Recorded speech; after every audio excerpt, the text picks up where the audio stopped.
Hello, good morning mga kabady, mga kapatid. Welcome sa aking vlog. Ah,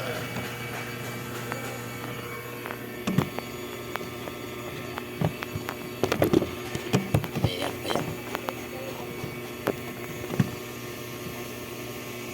Ah, Ngayon date mga kabady, mga kapatid, ito yung mabigat.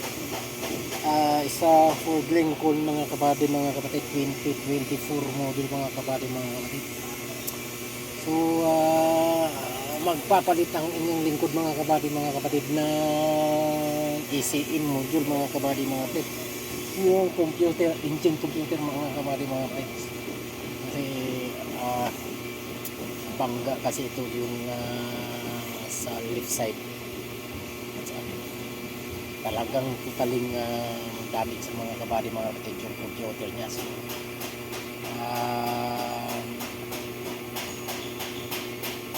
kailangan palitan yung computer kapag computer, engine computer mga kabady, mga kapatid. Yun ating sisilipin sa mewaga nating Redbook mga kabady, mga kapatid, kung kaya ng ating mewagang Redbook mga kabady, mga kapatid, i-reprogram ito.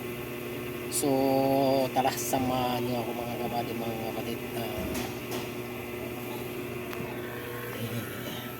Ito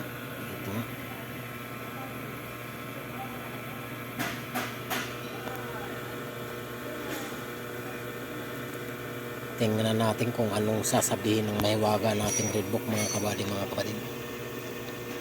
Antayin lang natin mga kabady, mga kapatid, mag 100% yan. Naglo-loading pa siya mga kabady, mga kapatid. Loading vehicle data, please wait. Hintayin lang natin mga kabady, mga kapatid.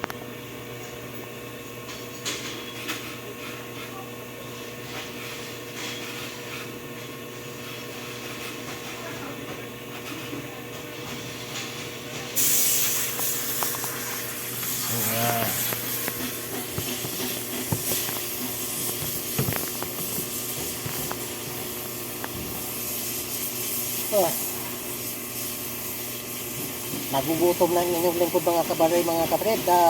Time set 11:15 na Riyadh, Saudi Arabia mga kabady, mga kapatid. Gutom na ang inyong lingkod mga kabady, mga kapatid.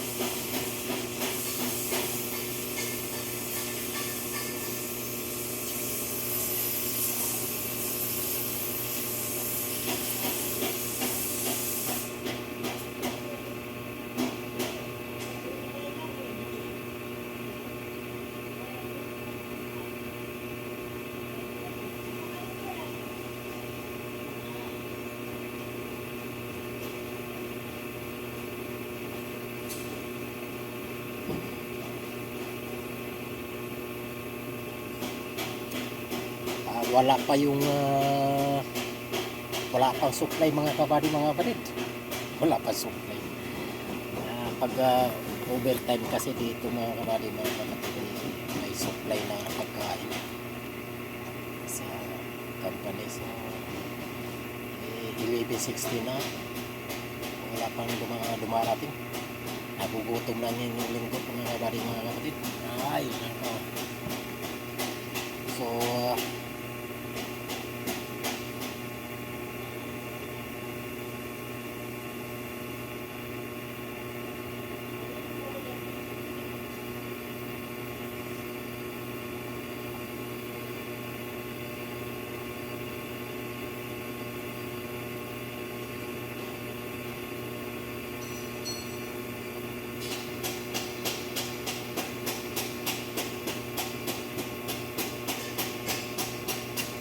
lost communication with ECE and PCE. Steering column control.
lang.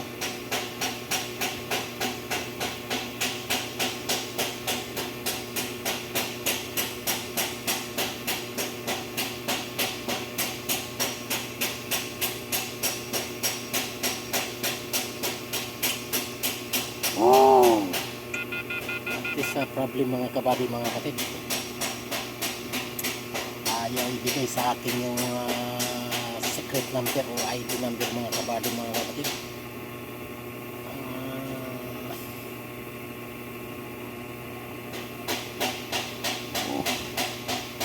Yan ang problema mga kabady mga kapatid. Ito mga problema mga kabady mga kapatid ng mga company. Ito ng Ford.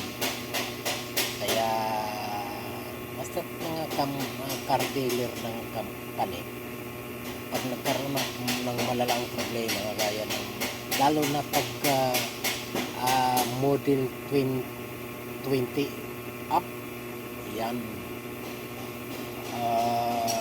hindi ka basta-basta makapasok dahil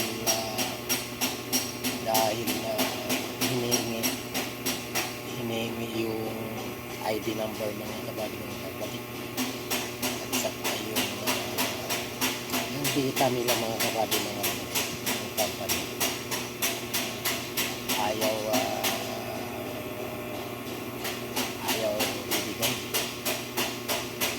ibigay man yan ibibigay man yan nila, kailangan magbayad ka. Problema kasi hindi nakikipag-coordinate itong company namin sa mga car dealer dito. So yun, pagka ganong model 20 up, ayun, hindi na kaya ng ating mahiwagang rinpok mga kabady mga kapatid. So ang iba naman ay yung lalo yung mga bagong modelo ng mga kabady mga kagaya nito, bagong modelo 2024. So malamang talaga ayaw ibigay. So no choice tayo, hindi pumunta tayo sa pagka scanner mga kapatid pagka mahiwaga na. So okay, so ganun lang mga kabady mga kapatid, kasi dyan at walang no choice tayo. Okay, so sa muli, thank you at ganun pa rin, sana ay lagi nyo suportahan o subaybayan ng ating mga video. Okay, salamat mga kabady mga kapatid. Okay, bye bye, God bless you all.